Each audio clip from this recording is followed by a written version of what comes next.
नमस्कार दोस्तों, स्वागत है आपका हमारे चैनल सीपीएस ऑनलाइन में। ये सेकंड पार्ट है वीडियो का। पहला part light reflection and reflection का, जिसमें हम रिफ्लेक्शन कवर कर चुके हैं, ऑलरेडी बनाया जा चुका है। ये सेकंड पार्ट है, इसमें हम लोग रिफ्रैक्शन के बारे में पढ़ेंगे। रिफ्लेक्शन का कुछ पार्ट छूट गया था, जो कि मैं इस स्लाइड्स में कवर कर लूँगा। ये image formation by convex mirror, मैंने ऑलरेडी आपको एक चार्ट दिया हुआ है। चार्ट आप याद कर लिए होंगे, और उसके जो इमेज फॉर्मेशन है, कुछ बच्चों ने मुझे मैसेज किया था कि सर उसके इमेज फॉर्मेशन के स्लाइड्स भी हमको दे दीजिए। तो ये उनके इमेज फॉर्मेशन के स्लाइड्स हैं, जो आपके 6 पोजीशन थे: at infinity, beyond C, at C, ये beyond C, at C, between C and F, at F, and last between P and F. तो ये सारे इमेज फॉर्मेशन हैं।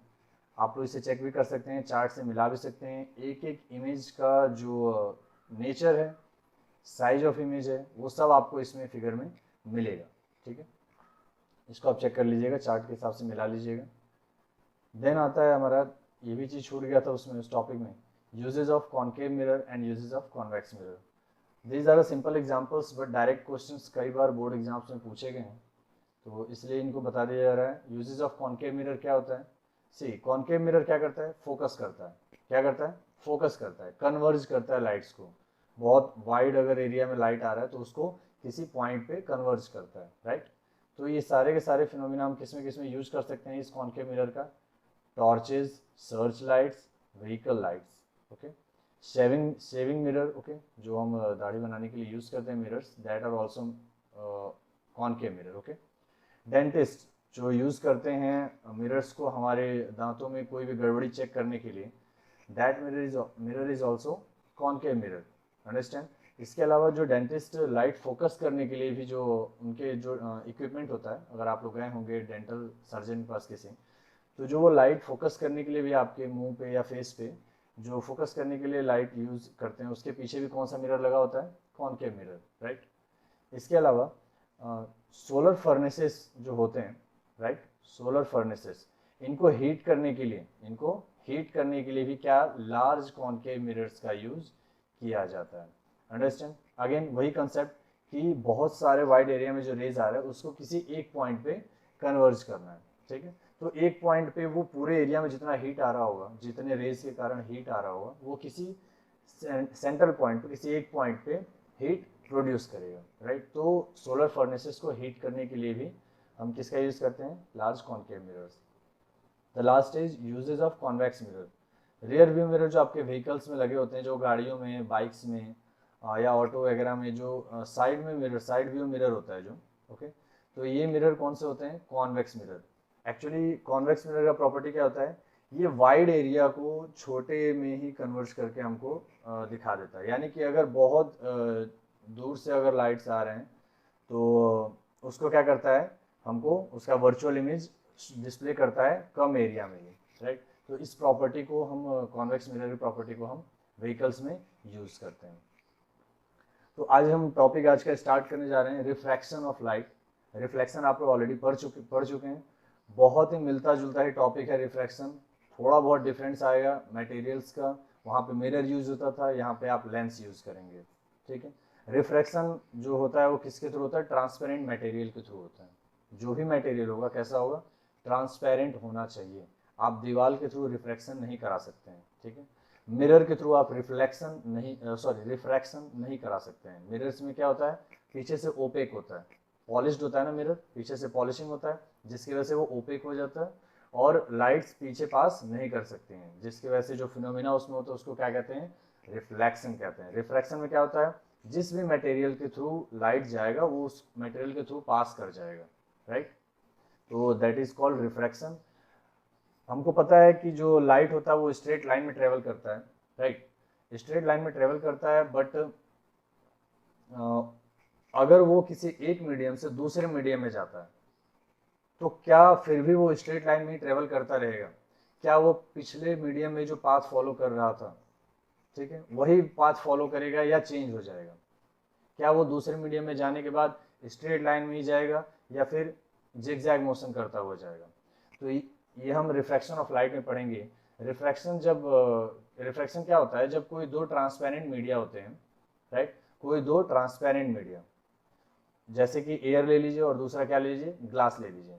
एयर से रेज आ रही हैं और ग्लास में एंटर कर रही हैं, तो जहाँ पे एंटरिंग पॉइंट होगा वहाँ पे क्या होगा, रिफ्रैक्ट होगा लाइट। क्या होगा, रिफ्रैक्ट होगा। रिफ्रैक्ट होने का मतलब क्या हो रहा है, स्पीड ऑफ लाइट एयर से जब ग्लास में आ रहा है तो उसका लाइट का स्पीड क्या हो जा रहा है, कम हो जा रहा है। क्यों, क्योंकि ग्लास डेंसर है। ग्लास क्या है, डेंस है, सॉलिड है ना, तो वो डेंस होगा ऑब्वियसली। एयर क्या है, गैस है, तो वो रेयरर होगा, यानी कि कम डेंस होगा इन कंपेयर टू ग्लास। तो जब रेयरर से डेंसर मीडियम में हमारा लाइट आता है, then speed of light will get reduced. This phenomena the bend, और जब स्पीड ऑफ लाइट रिड्यूस होता है तो लाइट क्या होता है, अपनी जो स्ट्रेट पाथ में आ रहा होता है उससे वो डाइवर्ट कर जाता है, यानी कि बेंड कर जाता है।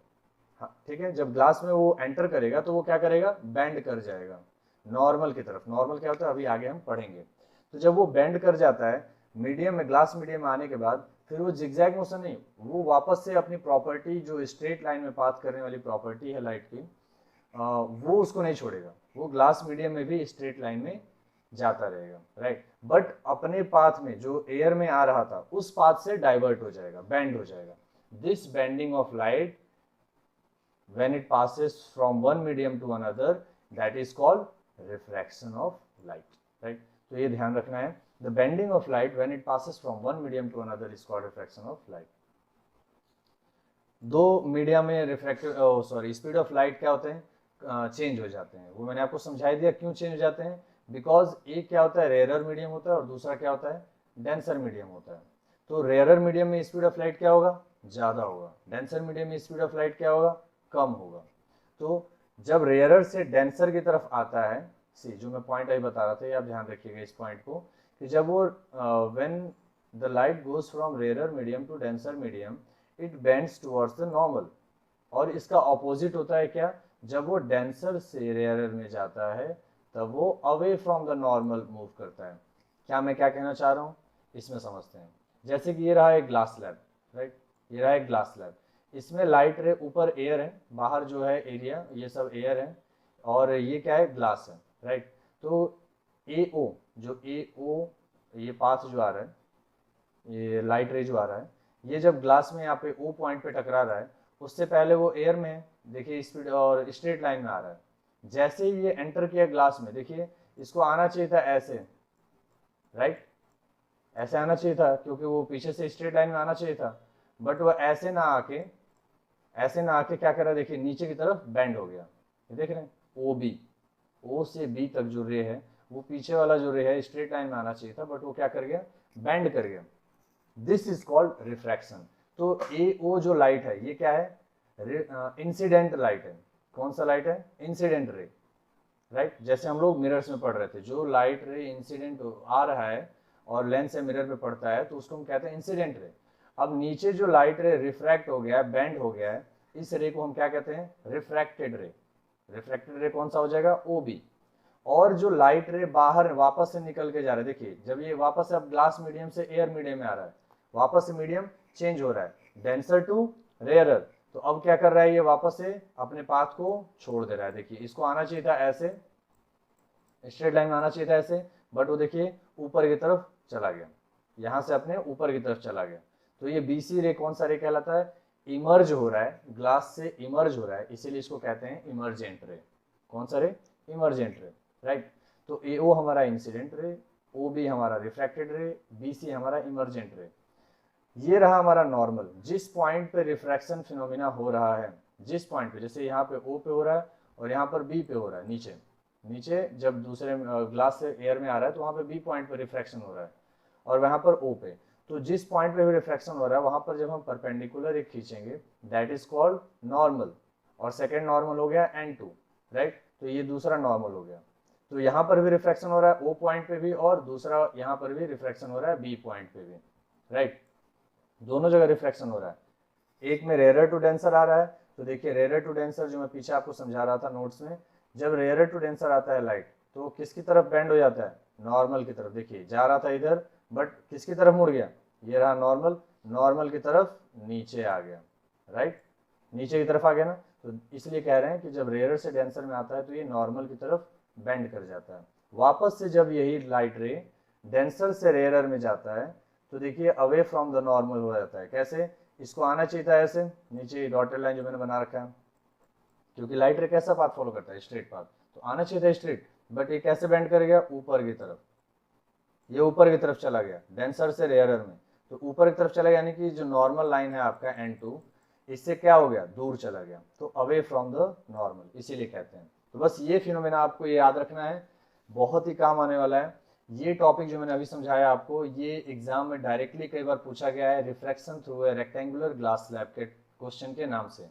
ये फिनोमेना पूरा डिस्क्राइब करना होता है, इसमें आपको फिर फिगर बनाना पड़ेगा, जैसे मैंने आपको समझा रखा है वैसे समझाना पड़ेगा, और नीचे मैंने आपको पॉइंट वाइज लिख भी रखा है, जो मैंने आपको अभी आपको समझाया वही सब लिखा हुआ है नीचे भी, ठीक है? तो आप इसको भी पढ़ के भी समझ सकते हैं, राइट?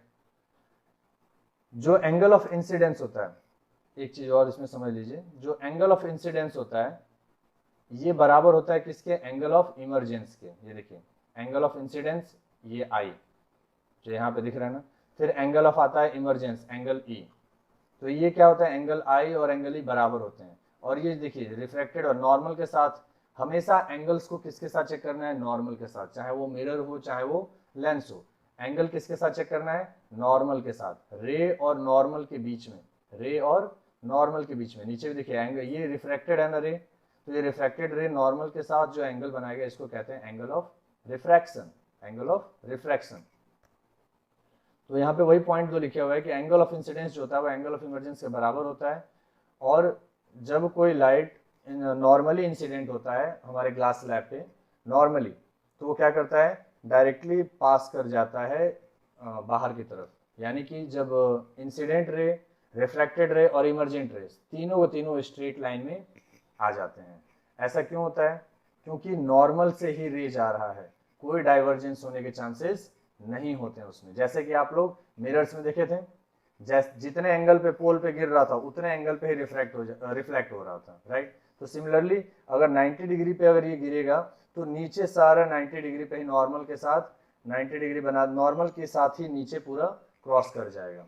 तो वही ये लिखा हुआ है कि जब रे नॉर्मली इंसिडेंट होता है हमारे किसी दो मीडिया के बीच तो रिफ्रैक्शन नहीं होता है, वो लाइट रे कैसे चला जाएगा? स्ट्रेट पाथ ही चला जाएगा नीचे की तरफ। Now the laws of refraction, जैसे आपने रिफ्लेक्शन में पढ़े थे दो लॉज, वैसे यहाँ पर भी लॉज हैं। तो पहला लॉ तो सेम ही है, द इंसिडेंट रे, रिफ्रैक्टेड रे, यहाँ पे ध्यान दीजिएगा रिफ्रैक्टेड हो गया यहाँ पर, ठीक है? वहाँ पे रिफ्लेक्टेड था, यहाँ पे refracted, refracted ray and the normal, all this point lie on the same plane, ठीक है? दूसरा क्या है? साइन आई अपॉन साइन आर, जो एंगल आई यहाँ पे क्या है? एंगल ऑफ इंसिडेंस, आर क्या है? Angle of refraction. तो साइन ऑफ एंगल, साइन और कोसाइन आपने पढ़ा होगा मैथमेटिक्स में, क्लास 9th में भी थोड़ा बहुत आइडिया लगा होगा, क्लास 10th में वापस अगर नहीं पढ़ा है तो पढ़ेंगे। Sine angle, cosine angle, tan, cot, ठीक है? ये सारे ट्रिग्नोमेट्री के टर्म्स हैं। तो sine of angle of incident upon sine of angle of refraction is equals to constant, और इस चीज को हम क्या कहते हैं? Snell's law of refraction.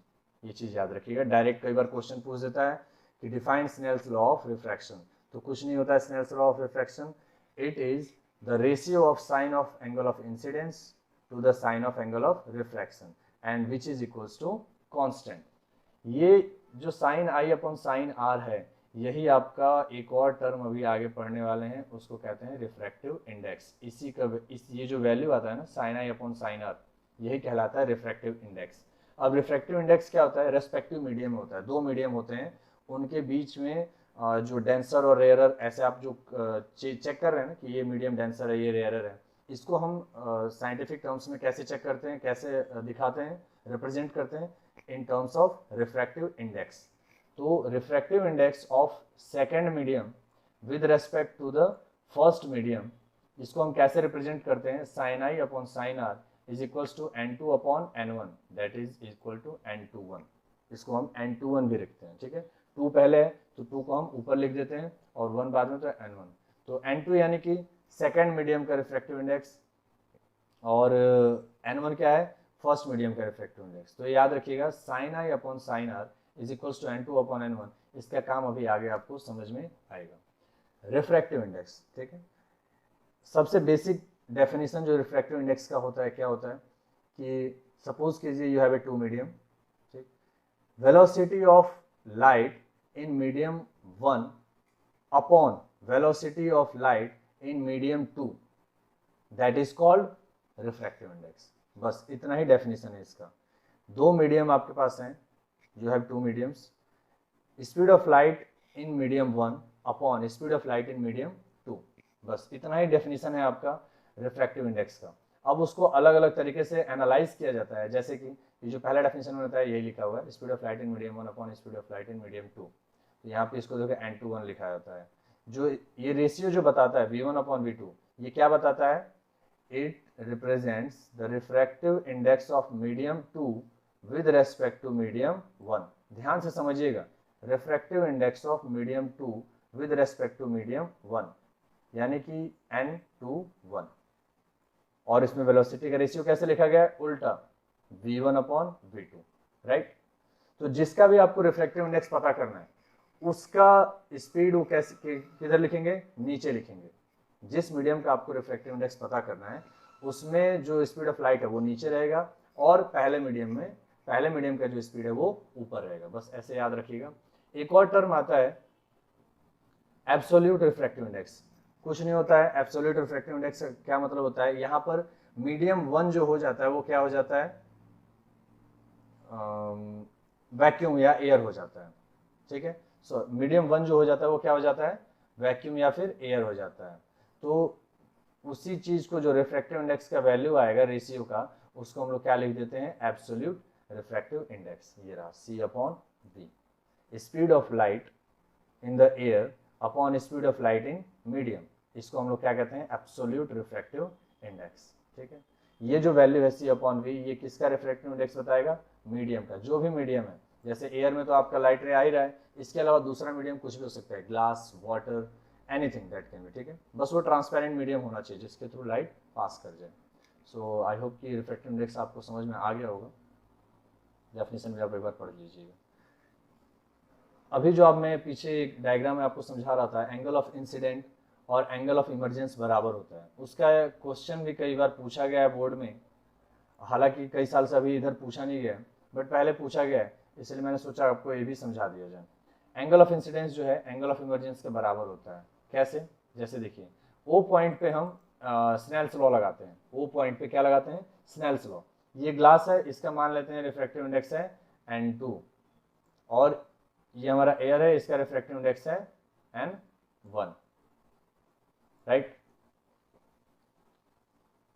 Glass का हमने क्या माना है यहाँ पे, n2, और एयर का क्या है, n1। तो जब हम यहाँ पे रिफ्रैक्शन वाला फिनोमिना, स्नेल्स लॉ यहाँ पे ओ पॉइंट पे लगाते हैं, तो कैसे लिखते हैं, सीख भी लीजिए और याद भी कर लीजिए, क्योंकि आगे कई सारे न्यूमेरिकल्स आएंगे और कई बार समझने में दिक्कत भी आती है। तो इस चीज़ को समझ लीजिए, स्नेल्स लॉ कैसे किसी पॉइंट पे यूज करते हैं। ओ पॉइंट पे स्नेल्स लॉ, साइन आई अपॉन साइन आर, साइन आई upon sine R, R angle है, आई और आर क्या है, एंगल के वैल्यू है, ठीक है। तो साइन आई अपॉन साइन आर क्या लिखा गया यहाँ पे, ध्यान से देखिएगा, n2 अपॉन n1, क्या लिखा गया, n2 अपॉन n1। अंडरस्टैंड, यही आपका पीछे जो मैं डेफिनेशन आपको समझाया था यहाँ पर इस वाले डायग्राम में, नीचे सबसे देखिए जो समझा रहा था, sine I upon sine R equal to n2 upon n1। इसको हम कैसे एक्चुअली में कैसे लिखते हैं ये देख लीजिए, डायग्राम से आपको समझ में आ रहा होगा। एयर में लाइट रे आ रहा है, फिर ग्लास में अंदर जा रहा है, राइट। तो इस यहाँ पे ओ पॉइंट पे जहाँ पे रिफ्रैक्शन हो रहा है, पहला रिफ्रैक्शन, उस पॉइंट पे स्नेल्स लॉ हमने लगाया, sine I upon sine R equal to n2 upon n1। Glass का ऊपर लिखा है रिफ्रैक्टिव इंडेक्स और नीचे n1 लिखा है। देन सिमिलरली बी पॉइंट पे, जो नीचे वाला बी पॉइंट है, वहां पर भी तो रिफ्रैक्शन हो रहा है। अब उस पॉइंट पे स्नेल्स लॉ लगाइए, तो साइन आर, ये जो है यहाँ पर आर है ना, इसका वैल्यू वर्टिकली अपोजिट एंगल वाले से आप देख सकते हैं, ठीक है। और हाँ, तो ये एंगल अगर आर हुआ तो ये एंगल भी क्या हो जाएगा, आर हो जाएगा। तो sine R upon sine E, ये देखिए सेकंड में लिखा हुआ है, sine R upon sine E equal to दूसरे मीडियम, दूसरा कौन सा है, एयर, बाहर एयर आ रहा है ना, एयर है, तो एयर का क्या रिफ्रैक्टिव इंडेक्स n1, तो sine R upon sine E equals to n1 upon n2, right. तो एक बार देख लीजिएगा कैसे मैंने स्नेल्स लॉ का यूज़ किया हुआ है, समझ लीजिएगा। नहीं समझ में आता है कमेंट करिएगा फिर से, या फिर वीडियो को पॉज पीछे करके आप लोग फिर से भी इसको समझ सकते हैं। और अब क्या करिए, पहला इक्वेशन ये हो गया, दूसरा इक्वेशन ये हो गया, उन दोनों को आपस में मल्टीप्लाई कर दीजिए। मल्टीप्लाई करने के बाद देखिए साइन आर और साइन आर क्या होगा, कट जाएगा, n1 कट जाएगा, n2 से n2 कट जाएगा, क्रॉस आउट हो जाएगा, तो बचेगा क्या, sine I upon sine E equals to 1। तो साइन ई को क्रॉस मल्टीप्लाई कर दीजिए, उधर लेकर जाइए, तो sine I equal to sine E, sine sine अपना हट जाएगा, यानी कि एंगल क्या है, दोनों बराबर है, angle i equals to angle e. तो angle of incident equal to angle of emergence होता है, ये भी आपको समझ में आ गया होगा, इसका प्रूफ भी यहाँ पे सामने आपको दिख गया होगा। अब आते हैं रिफ्रैक्शन किन मटेरियल्स के थ्रू होता है। जैसे रिफ्लेक्शन जो होता था किससे होता था, मिरर से। यहाँ पर रिफ्रैक्शन हम किसके द्वारा पढ़ेंगे, लेंसेज के थ्रू पढ़ेंगे, राइट। तो रिफ्रैक्शन का जो फिनोमिना है, दो तरह के लेंस होते हैं जनरली, कौन कौन से, एक तो होता है कॉन्वेक्स लेंस, यहाँ पे आपको दिख रहा होगा कॉन्वेक्स लेंस, और दूसरा होता है कॉनकेव लेंस, राइट, ये रहा कॉनकेव लेंस। तो कॉन्वेक्स लेंस क्या होता है, देखिए बाहर की तरफ निकला होता है, इसको भी देखिए वैसे याद करिए, जैसे आपने मिरर में याद किया था ना कॉनकेव, कैसे था वो, केव बन रहा होगा, राइट, जहां से रिफ्लेक्शन हो रहा था वो केव वाले पार्ट से हो रहा था, उसके पीछे वाला पार्ट क्या था, पॉलिश सरफेस था, ओपेक था, ठीक। तो जिधर की साइड से रिफ्लेक्शन हो रहा था, अगर वो केव साइड है तो वो मिरर कौन सा होता था, कॉनकेव मिरर। सिमिलरली यहाँ पर देखिए कॉनकेव लेंस भी क्या होगा, देखिए केव बना हुआ है, राइट, तो ये केव बना हुआ है और इधर से रिफ्रैक्शन हो रहा है, कॉनकेव वाली साइड से, केव वाली साइड से रिफ्रैक्शन हो रहा है, so this lens will be called as concave lens. And the second one, जो दूसरा वाला है कॉन्वेक्स लेंस। कॉन्वेक्स लेंस में क्या होता है, बाहर की तरफ निकला होता है, जो लेंस का जो शेप होता है वो बाहर की तरफ निकला होता है, बल्जी होता है, राइट। तो ये रहा कॉन्वेक्स लेंस और ये रहा कॉनकेव लेंस, पहचानने में कोई दिक्कत नहीं आनी चाहिए। अब कॉन्वेक्स लेंस क्या करता है, जो लाइट रेज, देखिए बहुत सारी लाइट रेज आ रही है इसके सामने से, राइट, ये सब लाइट रेज आ रही हैं इसके सामने से, बहुत सारी लाइट रेज आ रही हैं इस पे, इनमें से कुछ रेज को मैंने बनाया है, ये पैरेलल रेज जो आ रही हैं, इन सारे रेज को कॉन्वेक्स लेंस क्या करता है, एक पॉइंट पे कन्वर्ज करता है, वो पॉइंट क्या कहलाता है, फोकस। ये देखिए यहाँ पे दिख रहा है फोकस, ठीक है। और एक चीज और इसमें सीखने वाली चीज क्या है कि कॉन्वेक्स लेंस और मिरर्स में क्या होता था, एक ही फोकस होता था, एक ही सेंटर ऑफ कर्वेचर होता था, जबकि लेंस में क्या होगा, आपका दो सेंटर ऑफ कर्वेचर होगा, दो फोकस होगा, वो आपको यहाँ पे दिख भी रहा होगा, राइट, वो आपको दिख भी रहा होगा यहाँ पे देख रहे हैं, ये रहा पहला फोकस और ये रहा दूसरा फोकस, और फोकस का डबल क्या होता है, सेंटर ऑफ कर्वेचर। तो यहाँ पे मैं ये देखिए सी लिखा है ना, C2, इसीलिए 2F2 लिखा है, यानी कि डबल क्या होता है, फोकल लेंथ के डबल क्या होता है हमारा, सेंटर ऑफ कर्वेचर। तो एक सेंटर ऑफ कर्वेचर ये रहा, दूसरा सेंटर ऑफ कर्वेचर C1 ये रहा। अब ये कैसे आ रहे हैं, मैंने कैसे बताया था, लेंस या मिरर कैसे बनते हैं, स्फेरिकल किसी ऑब्जेक्ट से बने होंगे। स्फेरिकल यहाँ पर देखिए कैसे बनाया गया होगा, कंसिडर इसको, एक ये वाला साइड जो है, एक स्फेयर ऐसे बन रहा होगा, राइट, एक स्फेयर ऐसे बन रहा होगा और दूसरा स्फेयर ऐसे बन रहा होगा, सॉरी, दूसरा स्फेयर कैसे बन रहा होगा, ऐसे बन रहा होगा, राइट। थोड़ा सा एग्जैक्ट स्फेयर नहीं बन पा रहा है, ठीक है, बट आपको समझ में आ गया होगा कि दो स्फेयर में ऐसे दिख रहा है ना, एक स्फेयर ऐसे बन रहा है, एक स्फेयर ऐसे बन रहा है, तो दोनों स्फेयर का आप सेंटर पॉइंट ले लीजिए, ठीक है। तो ये सेंटर पॉइंट यहाँ पे हो जाएगा, मैं फिर से एक बार बना देता हूँ, आपको समझने में दिक्कत आ रहा होगा, ये यहाँ पर, ठीक है, ये इस साइड वाला हो जाएगा और दूसरा क्या हो जाएगा आपका, ऐसे ऐसे करके, मैं एग्जैक्ट फिगर नहीं बन पा रहा है, ठीक है। तो आप समझ में आ गया होगा कि एक स्फेयर ऐसे बनेगा, दूसरा स्फेयर राइट साइड में आएगा, उन दोनों का देखिए, एक का सेंटर पॉइंट C1 बनेगा स्फेयर का, इस वाले स्फेयर का लेफ्ट साइड में जो स्फेयर है C1 बनेगा, दूसरे वाले का C2 बनेगा, राइट। तो इनके जो हाफ हाफ पे डिस्टेंस पे क्या बनता है, फोकल लेंथ बनता है। तो वही चीजें यहाँ पे दिखाई गई हैं। तो होप आपको समझ में आ गया होगा कि क्या मतलब यूज किया जा रहा है, कैसे दो फोकस आता है, कैसे दो सेंटर ऑफ कर्वेचर आते हैं मिरर्स में। सिमिलरली कॉनकेव मिरर में भी, कॉनकेव लेंस में भी होता है ऐसा ही, ठीक। इसको इसमें भी ऐसे एक करके स्फेयर बनेगा ऐसे करके, ठीक है, और इधर साइड से एक बनेगा। तो इसमें भी दो आपके सेंटर ऑफ कर्वेचर और दो आपके सेंटर ऑफ दो आपके फोकल लेंथ आएंगे, ठीक है। तो कॉनकेव मिरर और कॉनकेव लेंस और कॉन्वेक्स लेंस का बस प्रॉपर्टी आपको जो याद रखना है, यही याद रखना है कि कॉन्वेक्स लेंस आपका कन्वर्जिंग लेंस होता है और कॉनकेव लेंस आपका क्या होता है, डाइवर्जिंग। देखिए यहाँ पे पैरेलल रेज आ रही हैं तो ये बाहर की तरफ भेज देता है, ये बाहर की तरफ भेज देता है, डाइवर्ज कर रहा है, राइट। तो इसको कहते हैं डाइवर्जिंग लेंस, ठीक है। तो ये था कॉनकेव मिरर, कॉनकेव लेंस और कॉन्वेक्स लेंस के बारे में। इसमें कुछ जो प्रॉपर जैसे टर्मिनोलॉजी आपने मिरर्स में पढ़े थे कि principal axis, optical centre, focus, centre of curvature, aperture, ये सारे के सारे हमारे लेंस में भी आते हैं। तो ये मैंने यहाँ पे समझा रखा है, इसके डेफिनेशंस कुछ दिए हुए हैं, आप वीडियो को पॉज करके डेफिनेशन को आप पढ़ सकते हैं। सिमिलर डेफिनेशन है जैसे आप मिरर्स में पढ़े थे, ठीक है। सेंटर ऑफ कर्वेचर सेंटर होता है जो लेटर सी से रिप्रेजेंट कराया जाता है। लेंस में दो होते हैं, C1 और C2, ठीक है। काम का कौन सा होता है ये भी आपको बताया जाएगा अभी, ठीक है। C1 और C2, F1 और F2 जो दो फोकस हैं, फोकल लेंथ हैं और दो सेंटर ऑफ कर्वेचर हैं, दोनों काम के होते हैं। किनका यूज किस वक्त पड़ेगा वो आपको आगे अभी स्लाइड्स में समझाया जाएंगे। प्रिंसिपल एक्सिस क्या होता है आपको पता है, ये स्ट्रेट लाइन जो पास जो करता है ऑप्टिकल सेंटर से, ठीक है।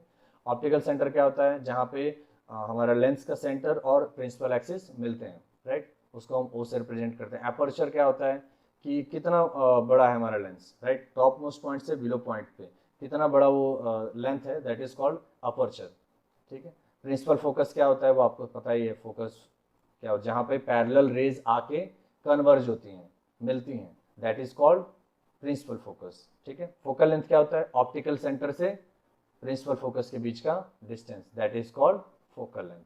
तो होप ये सब आप टर्मिनोलॉजी याद रखेंगे क्योंकि आपको आगे काम ये सब आने वाला है। नेक्स्ट आते हैं इंपॉर्टेंट फिनोमेना, जैसे कि इमेज फॉर्मेशन आपने बाय मिरर्स पढ़े थे, वैसे ही इमेज फॉर्मेशन बाय लेंसेज भी आपको याद रखना है। जैसे वहां पे पोजीशन था ना, सारे पोजीशन यहाँ पर है वैलिड।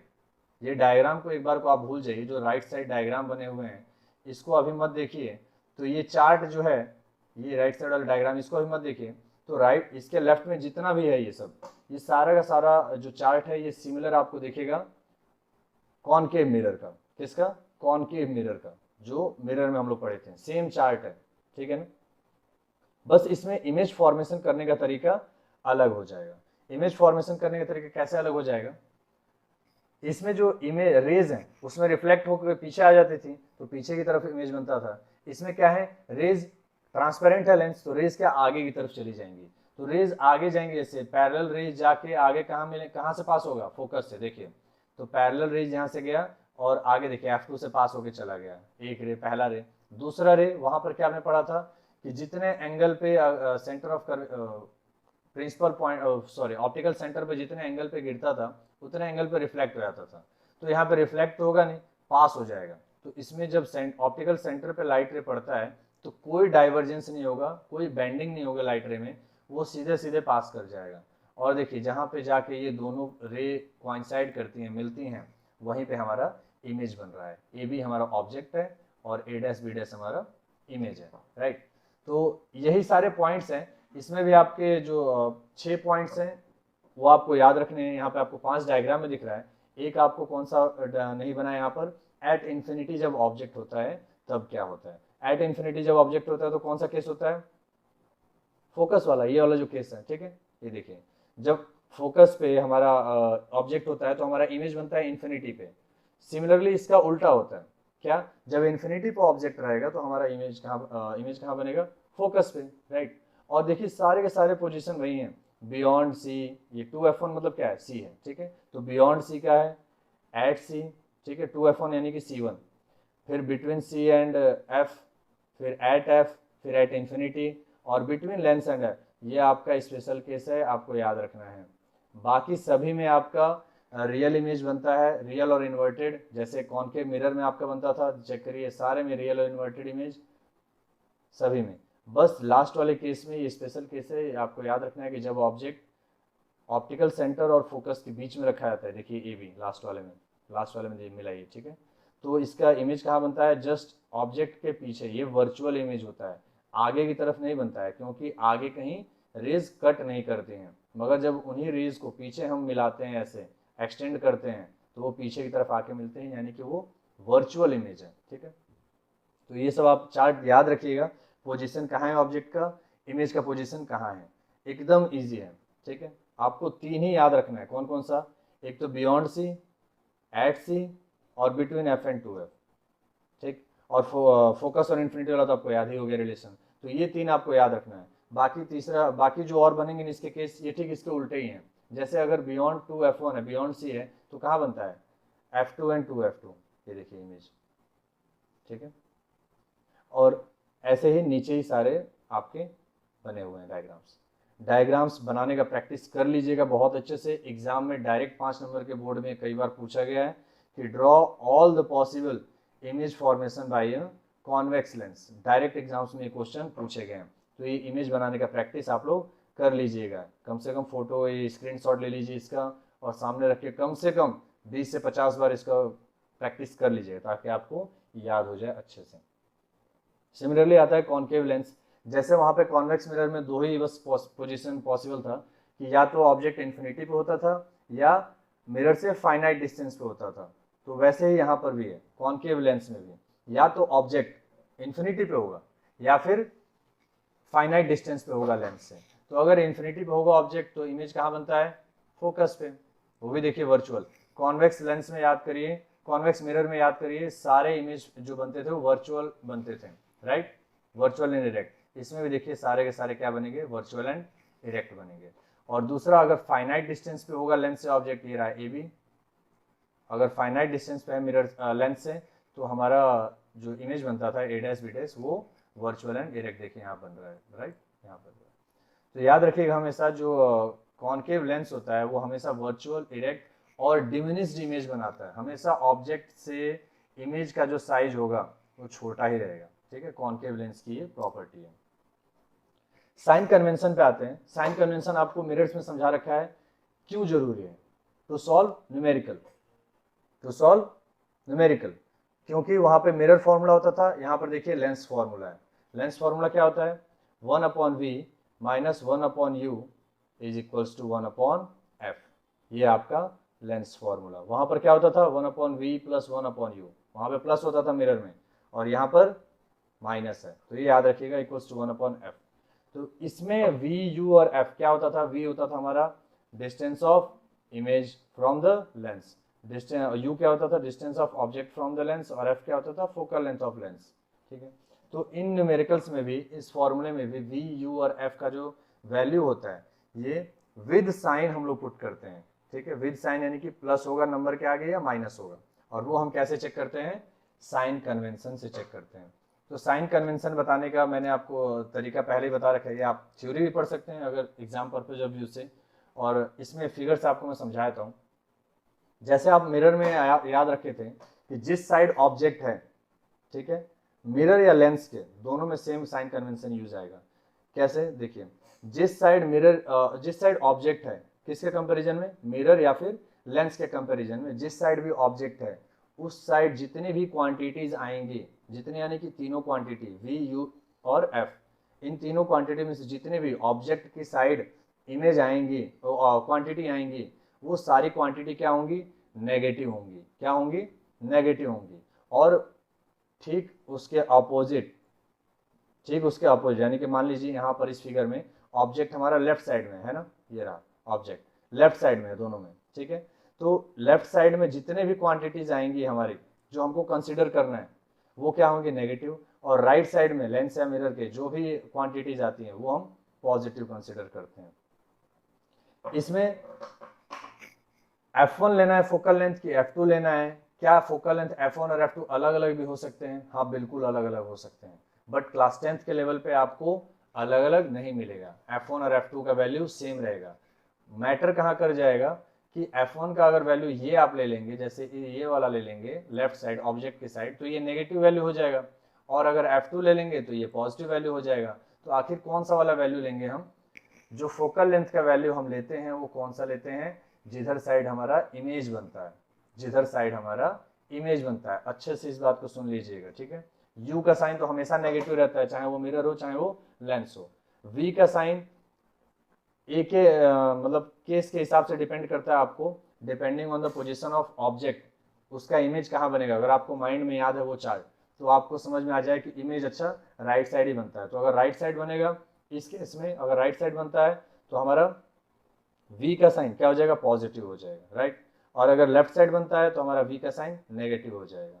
और फोकल लेंथ कौन सा लेंगे, फोकल लेंथ हमेशा जिस साइड ऑब्जेक्ट रखा हुआ है उसके अपोजिट साइड वाला, उस साइड वाला फोकल लेंथ मत लीजिएगा कभी भी, ठीक है। चाहे वो ये मिरर लेंस हो, कॉन्वेक्स लेंस हो या कॉनकेव लेंस हो, जिस साइड में ऑब्जेक्ट रखा हुआ है उस साइड का फोकल लेंथ आपको नहीं लेना है, दूसरी साइड का आपको फोकल लेंथ लेना है हमेशा, ठीक है। तो याद रखिएगा फोकल लेंथ पॉजिटिव होगा आपका हमेशा, ठीक है। पॉजिटिव हो सकता है, नेगेटिव हो सकता है, depending on the type of lens. तो आगे हम लोग पढ़ेंगे अभी कि कौन सा फोकल लेंथ किसका नेगेटिव होगा, किसका पॉजिटिव होगा। तो कॉन्वेक्स मिरर में, कॉन्वेक्स लेंस में, ये वाला जो फर्स्ट वाला है, कॉन्वेक्स लेंस में जो फोकल लेंथ जनरली जो इमेज बनता है वो सारे राइट साइड ही बनते हैं, एक स्पेशल केस को छोड़ दीजिए तो, ठीक है। तो उन सारे केसेस में हमारा फोकल लेंथ क्या हो जाएगा, पॉजिटिव। कैसा हो जाएगा, पॉजिटिव। और ठीक इसका उल्टा कॉनकेव लेंस, कॉनकेव लेंस में सारे इमेज किधर बनते हैं, लेफ्ट साइड, ऑब्जेक्ट वाले साइड ही बनते हैं। तो यहाँ पर फोकल लेंथ हमारा सारा क्या हो जाएगा, नेगेटिव हो जाएगा, ठीक है। तो याद रखिएगा कॉन्वेक्स लेंस में, ये सॉरी नीचे गलती से मिरर लिख दिया यहाँ पर, ये मिरर नहीं है, ठीक है, दिस इज लेंस, ये गलती से हम मिरर लिख दिया, दिस इज लेंस। तो कॉन्वेक्स लेंस में हमारा फोकल लेंथ पॉजिटिव होता है, कॉनकेव लेंस में हमारा फोकल लेंथ नेगेटिव होता है।